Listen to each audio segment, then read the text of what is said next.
Welcome, Lukasz Grabowski from Poland, who is no stranger to Australia. He flew in Benalla, where he came in third place in 15-meter class in 2017. And he's had a very illustrious career already with European champions and world championships. And so welcome back to Australia.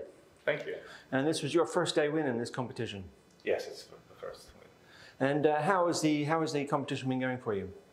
Overall, it's good. The results are a little bit less than expected, but it's just I had one bad day, which it was that nothing seems to have worked for me as I thought it would. So it happens sometimes, but overall, it's quite nice. Yes, the conditions here have been mixed and been quite difficult, and some of the Australians have said it's really, and I agree, it's really not that typical weather.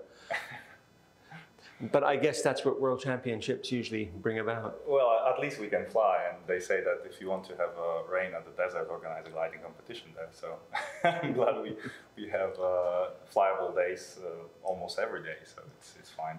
And it's still a lot better than in my country, which is somewhere there. Right. It's cold and partially covered in snow. But I think that the variety of weather conditions we have, meaning both blue, cumulus, even wave sometimes, even though it's flatland, I tend to enjoy as it seems to be, very, we like this word, diverse and complex and difficult at times. So. Yes, and yesterday's race was actually pretty good. I think it was 136 kph. Yeah, which is not a bad speed at all, over 381 kilometers. So tell us about yesterday's day.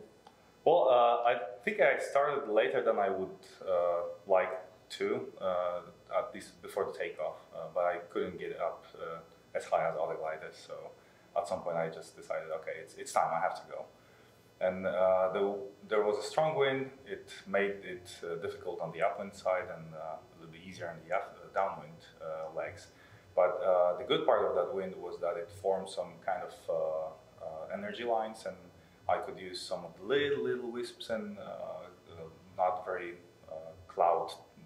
cumulus looking clouds to gain some of the energy because of that wind. And I think that one of the best decision was when we already met with Sebastian as we started apart yesterday.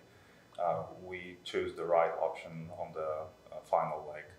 It was kind of far towards right, but there was little convergence, I think, caused by those hills southeast of Narromine, and it worked amazingly. We just made it on time, made it on final without any circling, so it was very good. Right, the Harveys is the range of hills to the southeast. I don't know which the Harvey, and they often work very, very well, I must say. Yeah. But yesterday you were heading in that penultimate leg straight towards the trough line and the storm line, and then you were coming back into a quite a stiff headwind. Right, and our third and fourth points were actually in the shadow caused by the top of the thunderstorm clouds. So it was a bit trickier.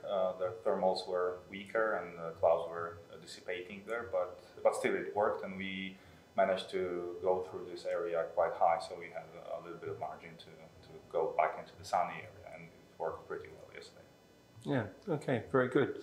And what's your assessment of the last 2 days? Because it's all to go for now. I think you're in fourth position overall, and I'm far down.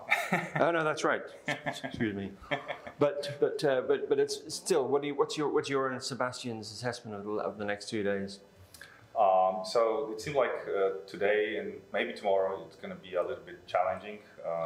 So we will try to maximize the opportunities and minimize risks, which is, I guess, the tactic for all of us here. But yeah, our main goal is to keep Sebastian at the first place, and then, if possible, I will try to regain some points I lost in the previous days. Okay, well, the tasks are a pretty reasonable set task today, and then we'll see about tomorrow. So let's hope you have a great racing day. Thank you. Thank you, Lukasz Grabowski. Okay, that's great.